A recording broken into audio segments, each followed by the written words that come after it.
Sex is a battlefield. Animals will go to every extreme to mate and ensure their survival. Without sex, a species is history. Its genes a dead end. From violent couplings to sperm wars, to mating rituals, and finally, amazingly, to love.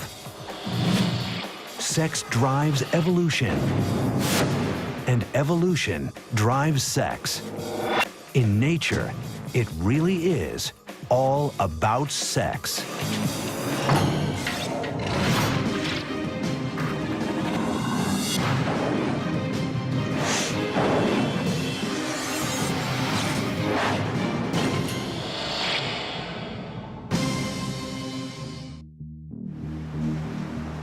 Just off the coast of Bimini Island in the Bahamas, scientists are studying a marvel of evolution.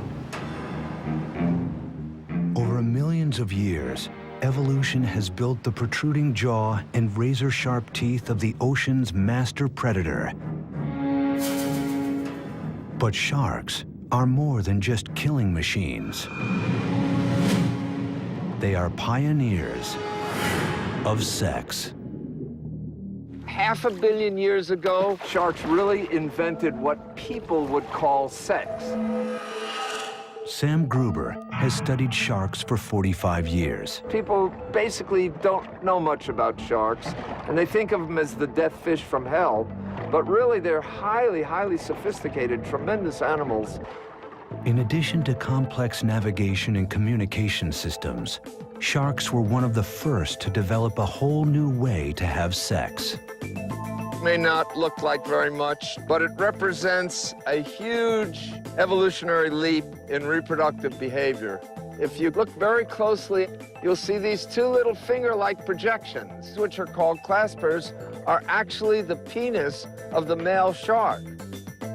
400 million years ago, sharks became one of the first vertebrates to evolve a penis. But they were hardly the last. Over millions of years, the penis proved so valuable that it evolved independently in animals as different as insects, birds, and reptiles. The penis is a good example of convergent evolution because it serves one purpose, but it's arisen in many different ways in a variety of organisms. But how did the penis become so vital?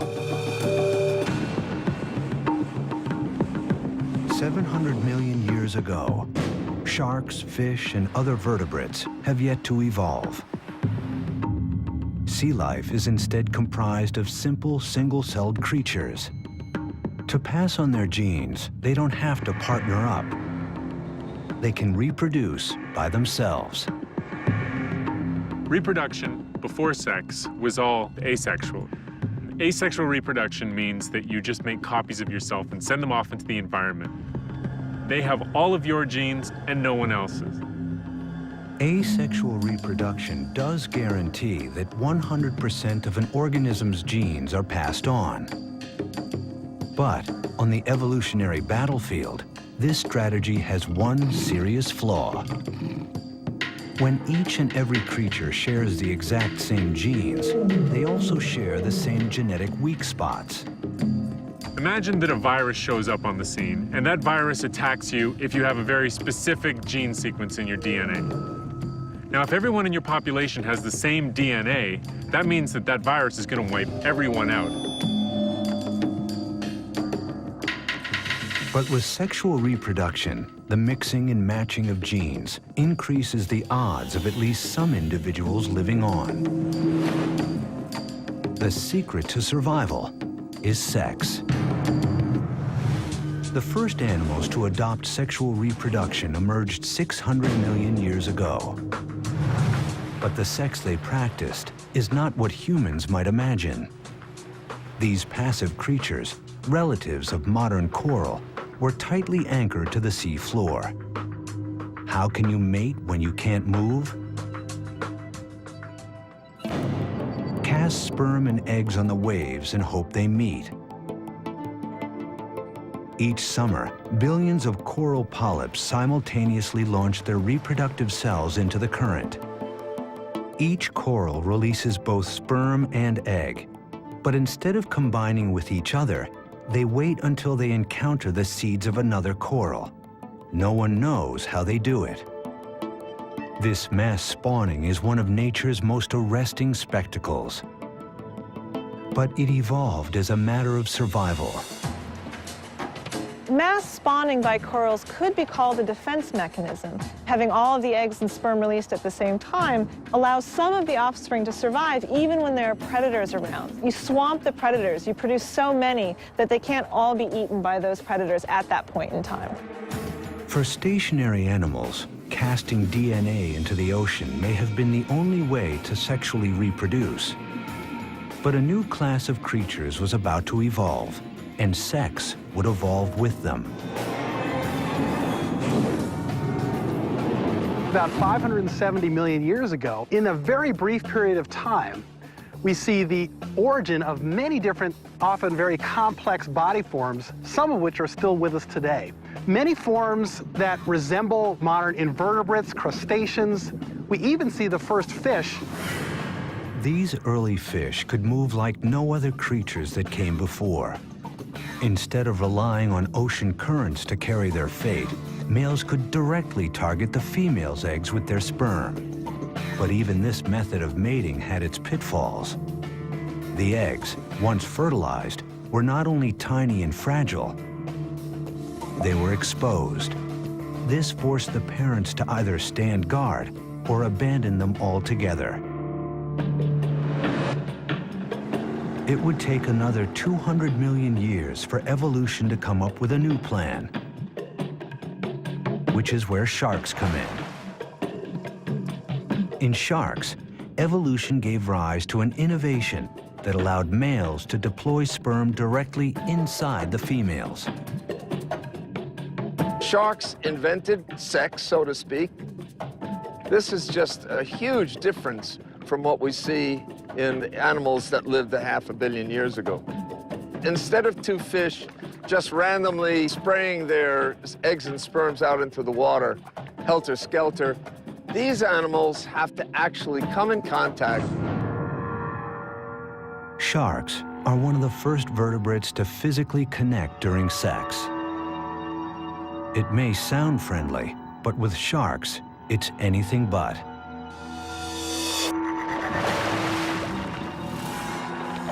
Cute guys, right? The male will bite her pectoral fin, her arm fin, and roll her over. Then the male has these two claspers, or peni, and one is rotated around while the other stays back, and that's inserted into the female's cloaca, which is the common duct. This vertical hold may look brutal, but biologically speaking, it's a thing of beauty. It looks to me like a ballet because they have very difficult tasks to go through to bring themselves together. Each seemingly violent act has a necessary sexual function. The male flips the female shark to her back to relax her for penile insertion. He sinks his teeth into her skin to trigger her ovulation. She's even protected from his gashing. Female sharks have skin twice as thick as male sharks. They have amazing healing properties. They can have huge lacerations, which would kill a human, and they're perfectly fine with it. But the crucial innovation of shark sex is the penis. Once the male is firmly attached, a spur at the appendage's tip prevents it from slipping out. A sac in the male's abdomen fills with seawater and propels the sperm directly into the female's womb, where eggs await fertilization. So not only did they invent copulation, but they also invented getting pregnant. That is to say, internal fertilization. This represents a whole new stage in reproductive biology. Internal fertilization has been a foundation of sharks' 400 million year reign as the ocean's top predators. Not only does it protect their developing eggs from enemies, it leads to the birth of large, fully formed pups that are literally born to kill. For hundreds of millions of years, animals would remain confined to the Earth's oceans. 370 million years ago, a unique lineage of fish began to move towards land. Called tetrapods, they evolved legs from fins. In time, those legs became sturdy enough to let them move out of the water. But this new world presented new problems. If you look around today, there are creatures that spend all their time on land. But to do that, you have to have a whole lot of tricks. You have to be able to lay eggs or give birth to live young. If you are laying eggs, your eggs have to be waterproof. The fish ancestors of tetrapods simply dropped sperm into the current to fertilize eggs. But that wouldn't work on land. So one group of tetrapods, the ancestor of reptiles and mammals, successfully changed their method of reproduction.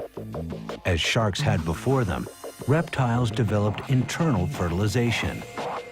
And then they went beyond, evolving an extraordinary adaptation to protect their young. The amniotic egg. This marvel of evolutionary engineering not only nourished the developing young within, its hard shell kept the egg from drying out. The amniotic egg gave reptiles the ability to conquer land, reproducing, spreading, and growing on a whole different scale. And for the dinosaurs, this scale would be a big problem. When you're 40 feet long and weigh 6 tons, how do you do it?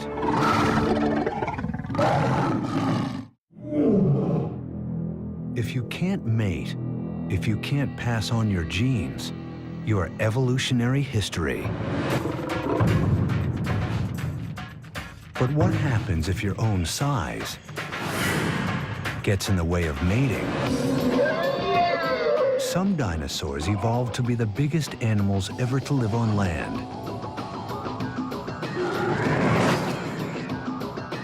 With dinosaurs like T-Rex topping out at more than 15 feet, sex gets complicated. And for all we know about dinosaurs, the details of their sex life remains a mystery. Imagine a 40-ton dinosaur trying to reproduce. Obviously, 2 of these behemoths would have had to get together, but exactly how they did so is still a huge question for paleontologists. Fossilized eggs are clear evidence that dinosaurs had intercourse and reproduced through internal fertilization like birds today. And the bones of dinosaurs are littered across all 7 continents. Testament to creatures that dominated the Earth for 160 million years. Clearly, these enormous animals must have evolved an extremely successful method of mating.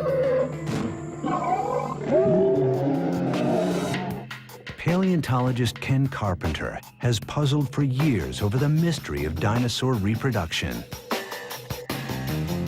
It's a whole process of trying to understand what dinosaurs were like as living animals. They had to have been able to reproduce in order to be so successful for over 200 million years. How did the males and females get together? What made Carpenter's investigation difficult was that all he had was bones. No reproductive organs have survived the fossil record.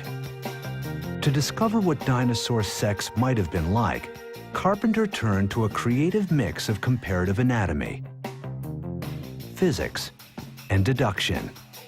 Starting with the dinosaur's reptile cousin, the crocodile. Male crocodiles have unique sex organs, not like the claspers of the shark, but not a penis as we humans know it either. Unlike humans, dogs, cats, they don't have this very long organ that sticks out all the time. It's actually a much smaller organ that's kept inside the body. Most of the time, the male's genitalia is kept inside a slit on his underbelly called the cloaca. During sex, however, muscles inside the cloaca contract, averting the animal's penis. Just 3 inches long in the 12-foot crocodile, the male must insert this tool into the female's cloaca to deposit his sperm. For creatures the size of dinosaurs, that would be like trying to stick a key in a lock by moving the whole building. Was it possible? To find the answer to that question, Carpenter turned to another present-day creature, one that shares the dinosaur's problem of how to fertilize an internal egg, despite its enormous size. The elephant. To reproduce, the male elephant rears up and leans on the female. But doing so puts a huge amount of weight on her back.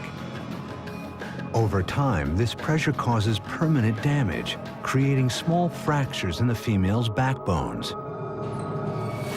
If dinosaur sex took the same form, Carpenter should find similar fractures in their fossils. This vertebrae here comes from a duck-billed dinosaur.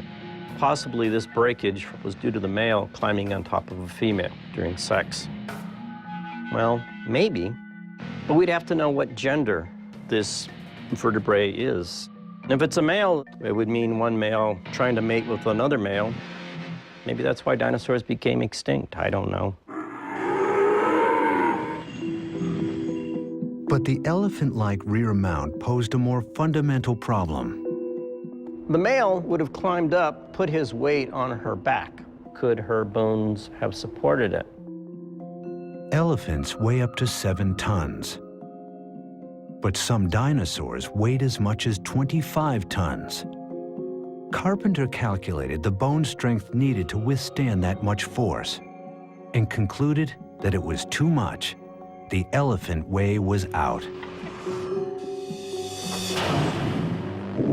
Undeterred, Carpenter retraced his steps to crocodiles and alligators, creatures with a mating style that avoids load-bearing altogether. They've got the water to suspend them. It's almost like being in space. The male and females can basically rotate together. The male can stick his penis into the female's cloaca and interject sperm. So could dinosaurs have had sex underwater? Carpenter consulted the charts.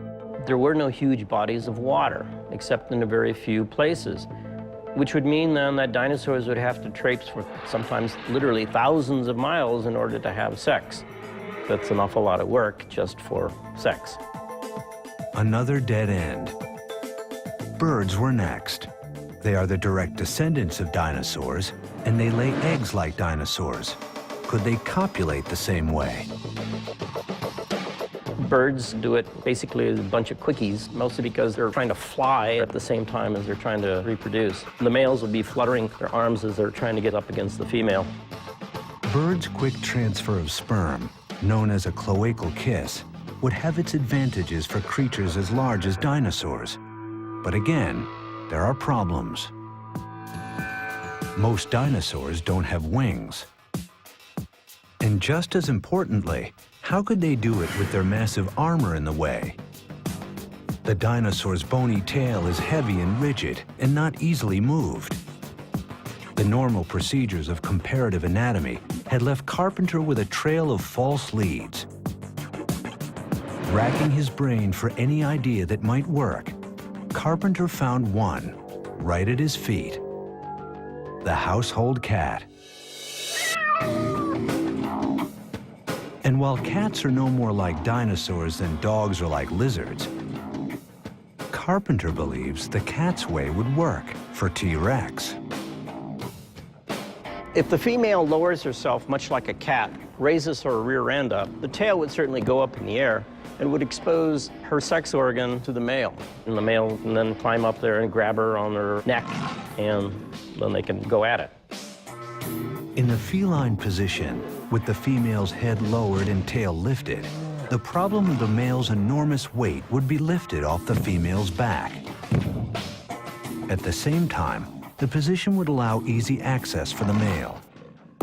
Carpenter's theory is the first to offer a workable answer to the mystery of dinosaur sex, and the first to explain how dinosaurs were able to reproduce their way into history as the unrivaled rulers of Earth for 160 million years.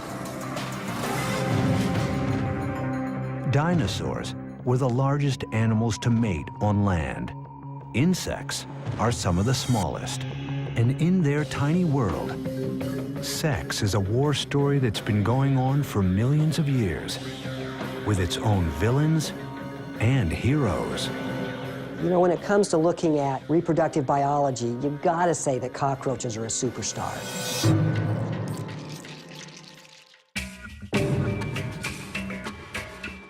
65 million years ago, an asteroid 6 miles wide hurtles down from the sky and smashes into the Gulf of Mexico.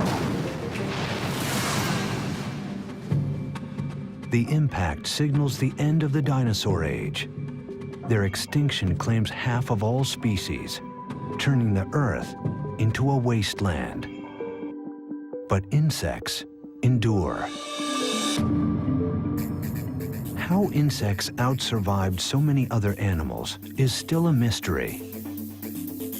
Some scientists believe the asteroid's impact caused a temperature shift that put insects into hibernation. When they re-emerged, they flourished, developing new ways to reproduce at staggering rates.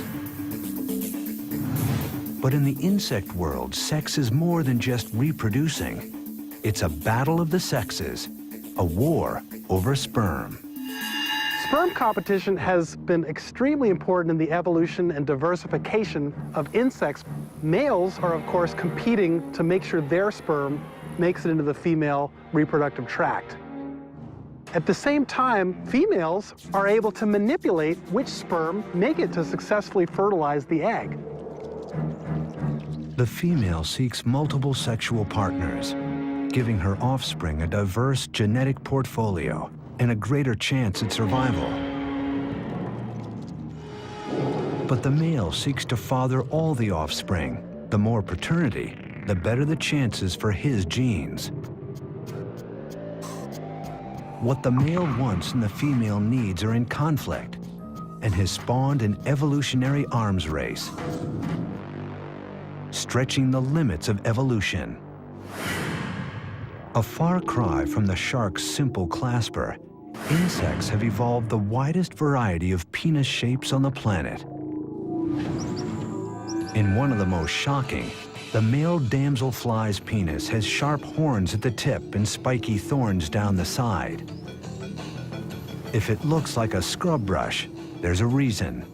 The male uses his tool to scrape out the sperm of his rivals before depositing his own. This technique removes more than 90% of the existing sperm, virtually guaranteeing the offspring will be his.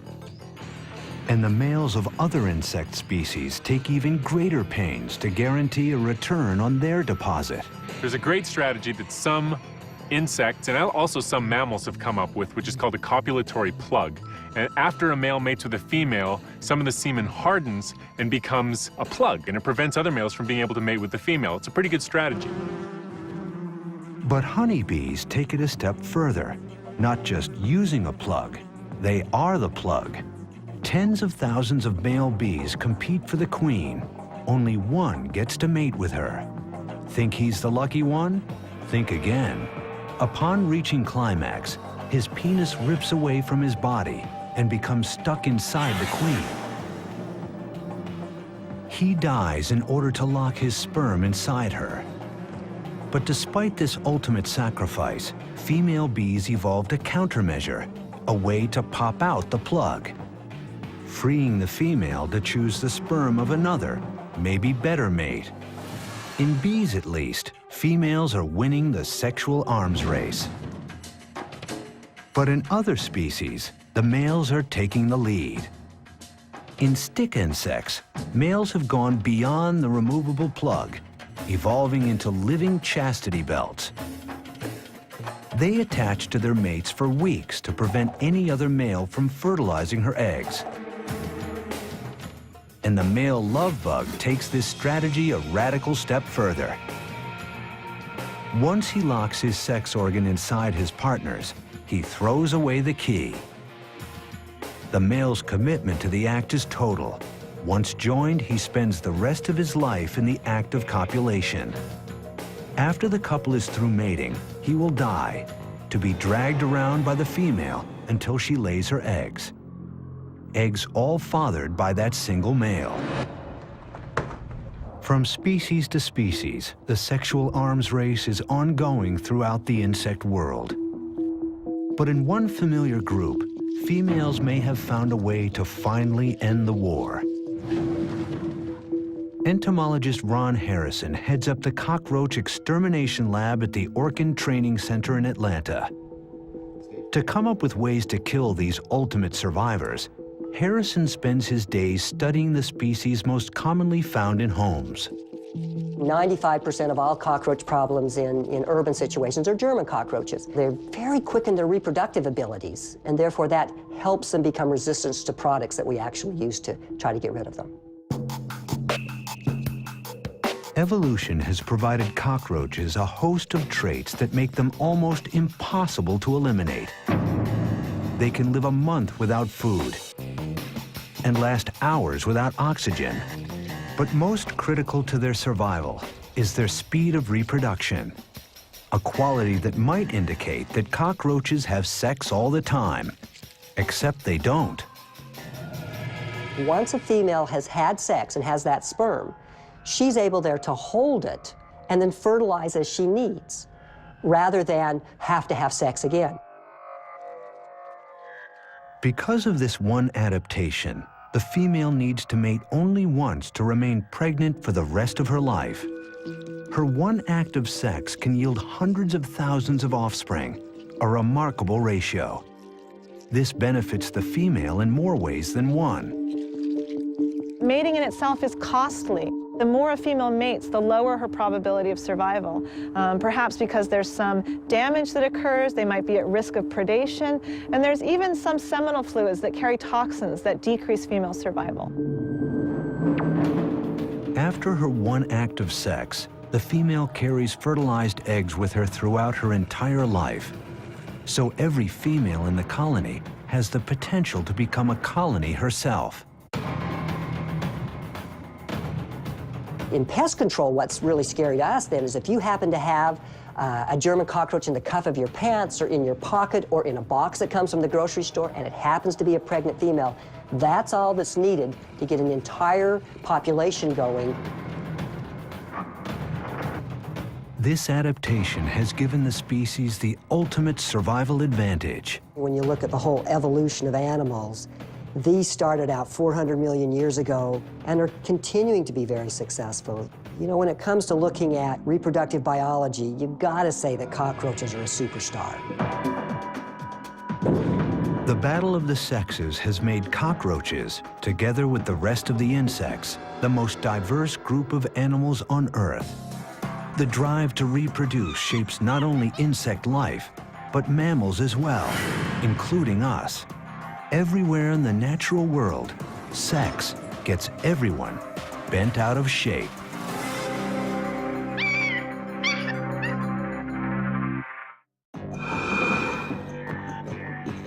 Animals will do anything to mate.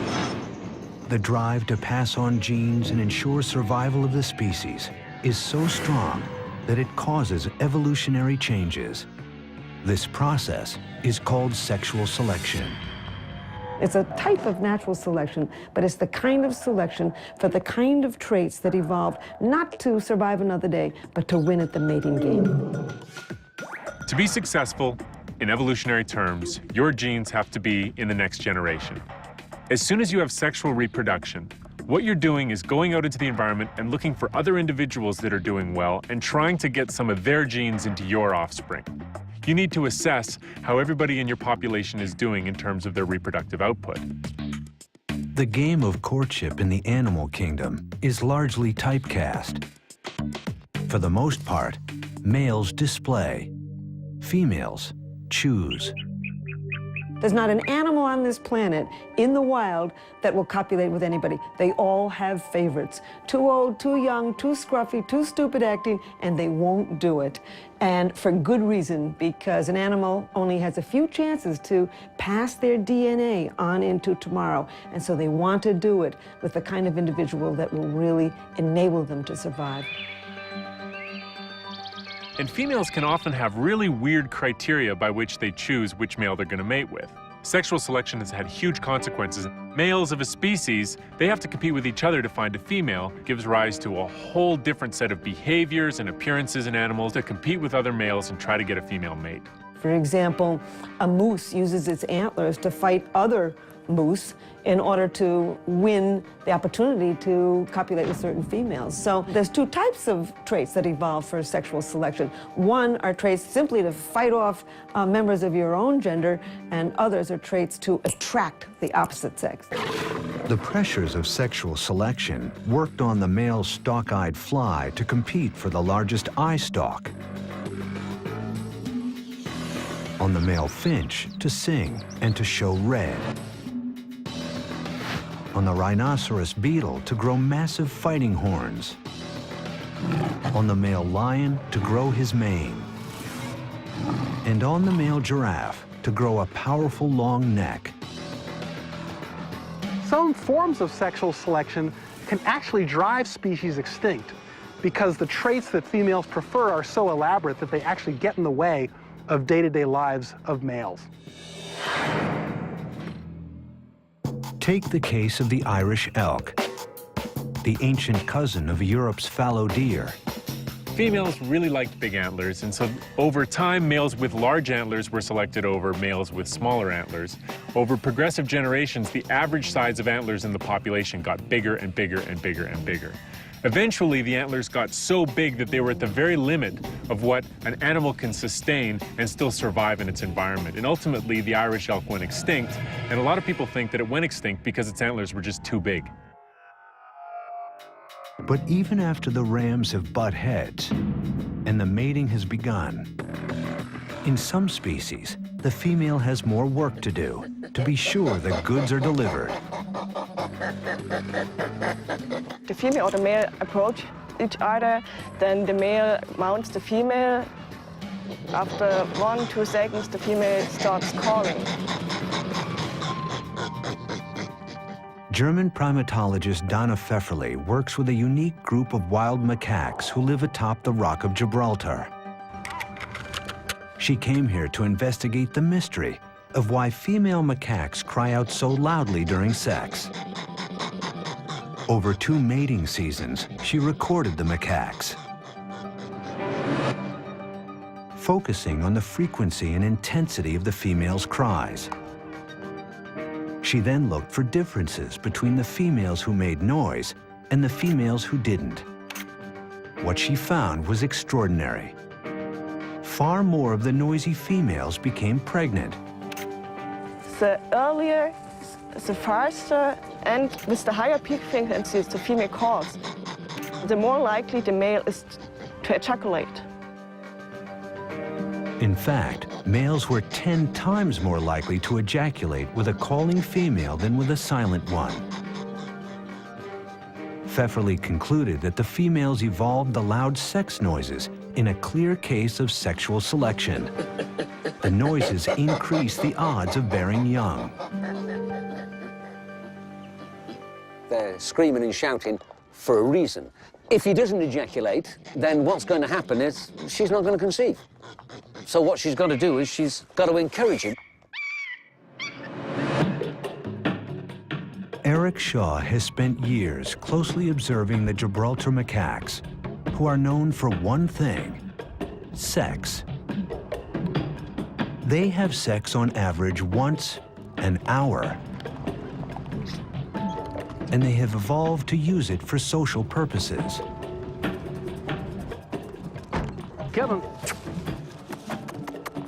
No, but we've got free-ranging primates here that we know have been here for 300 years. I know. Stop panicking. There's a lot of questions that they can answer for us. Be it a question of how to feed them, or be it a question of sex. For these primates, sex is part of how the community communicates and bonds. They use their sexuality in a lot of ways like we do, I suppose. You had a male and a female here, and he threatened her because you're a little bit too close to my food. To stop the threat, she presents herself. In other words, take me, I'm yours. Here we go.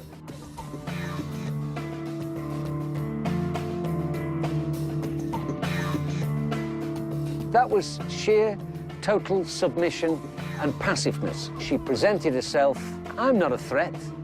He decided to go all the way this time and accept her submission. And now there's peace in the world. The macaque community needs order to keep their elaborate social network intact. There are little families within families, you know. One female will have 5 children over here, another will have 4 over there, but they need this protection, they need this cohesion, they need to move as a troop. With primates like macaques, sex moves beyond its primary function and is put to many different uses. The scientists call these behaviors sexual currency. Primates have developed sexual reproduction to an elaborate art. No longer is it just a physical coming together with no consequences other than reproduction. Now it's the fulcrum of many different aspects of primate societies. A lot of the primates will exchange food for sex, express power with their sexuality, express friendship with their sexuality. Sex is a very powerful exchange mechanism. The mix of sex for reproduction and social purposes evolved by primates like the macaque set the stage for the human sexuality that was to come. Humans would add one more most unusual layer to the evolution of sex. Human beings began to emerge as distinct from our primate cousins just a few million years ago. When our ancestors came down out of the trees and began to stand up on 2 feet instead of 4, they also changed some of their sexual anatomy. Helen Fisher studies the evolution of human sex. The female vaginal canal is no longer tipped backwards the way it is among chimpanzees. It evolved to move somewhat forward, probably for easier access during the missionary position. As the female's anatomy changed, so did the male's. The penis had to reach deeper into the female's body, so it evolved to become significantly larger. Today, humans have the biggest penis of any primate and the most highly developed brain. I think that human beings made their biggest leap in terms of sexuality with the evolution of the brain. Over time, the human brain grew large, so large that its hard skull became a threat to successful reproduction. At some point during human evolution, we began to not only to stand up on 2 feet instead of 4, but the brain got to be too large for the birth canal. At that point, women began to have to bear their babies sooner so that they could get out of the birth canal. No one knows how long the first human mothers carried their young. But we do know that today, a 21-month pregnancy would be necessary for a human baby to be born as fully developed as a newborn chimp. With every human born essentially premature, family bonds became a necessity for survival of the species. And that necessity, argues Fisher, explains the mystery of love. As we evolved babies that would have a very long childhood and even adolescence, we began to need to sustain a partnership with somebody long term. And thus we see the evolution of these romantic love and deep attachment to a partner. Fisher studies the specific areas of the brain involved in sex and love. Inside an MRI machine, subjects are directed to think about their lover by looking at his or her photograph. As they do, their MRI lights up with regions of intense activity. An entire brain system devoted to love. By 2 million years ago, we began to build this very large cortex. And then suddenly, sex and mind became interconnected. These brain systems for the sex drive and for romantic love are woven deep into primitive parts of the human brain. Humans forever changed sex with the evolution of love. And now, humans are going a step further, taking our evolution into our own hands and separating it from the act of sex. Sex has become futuristic. There's all kinds of ways now to basically bypass sex. We can clone individuals in a petri dish. There's all sorts of ways to fertilize individuals without engaging in intercourse. What is occurring today is that biology is beginning to manipulate those processes to alter its own self and to take control of its own future evolution. So it's becoming a very conscious thing, and 100 years, 200 years from now, as we move forward, the process of human evolution is going to be directed by human choice. Gregory Stock is a biophysicist and the author of a book entitled Redesigning Humans. He is an advocate of human genetic engineering. And I could see a time when it's viewed as just kind of careless to conceive of children by the old ways, where it's just some random meeting of egg and sperm. How could you be so careless about something as important as a child? Stock believes the logical first step will be genetic screening, a process in which couples will be able to bring their sperm and egg together in the lab to generate multiple embryos. Then pick the one with the most desirable traits. So I think it'll be the parents will make choices about their children that are a little bit different from themselves, but really resonate with their own personalities. If they're really outgoing, they'll want children that are outgoing. If they're really conscious about their own intelligence, they'll choose kids that have a little leg up in that realm. If they're really athletic, they're going to want an athlete. And I see an enormous diversity as we go out into the future. We already are living in the age of engineered reproduction. The first so-called test tube baby is now in her 30s. Successfully cloned animals include the mouse, sheep, cattle, cat, horse, and chimp. Theoretically, the technology to clone humans exists, but hasn't yet been used. For Stock, a future of engineered humanity would simply be a new phase in evolution, consciousness having evolved to the point where it can chart its own future. As you begin to have meaningful choices, things that can be done that people consider to be of value, for instance, a genetic screening so that you can be absolutely certain that your child is going to be very, very healthy, then I think you're going to get these technologies used in a very, very broad fashion. Natural selection has made some bad choices in the past. An awful lot of people have very bad backs. They've got bad shoulders. They pull out various parts of the body because it's not yet perfectly evolved. And if we could make some changes in selection so that we get rid of genetic diseases, it would be an improvement. As humans move to take the reins of their own reproductive evolution, a vital debate has begun. Genetic engineering in humans is a very risky activity. The problem is that by introducing variation, we might not know what all the consequences will be. We may insert a gene that we think causes one effect, but in fact it will cause other effects and disrupt the normal functioning of our chromosomes. Of course there are going to be problems. There are always problems with using technology, especially potent technology. But that doesn't mean we shouldn't go there. It's going to be a very messy, a very chaotic, a very unpredictable process. And to me, it's just the next stage of evolution. Taken to its logical extreme, in the future, the act of sex may have no place in human life at all. But for most scientists, the thought that the human animal would drop a behavior that is the product of millions of years of evolution is highly remote. Genetic engineering is far from the end of sexual reproduction. We're far from evolving beyond sex. I don't think that's ever going to happen. As long as there is life, it seems there will be sex.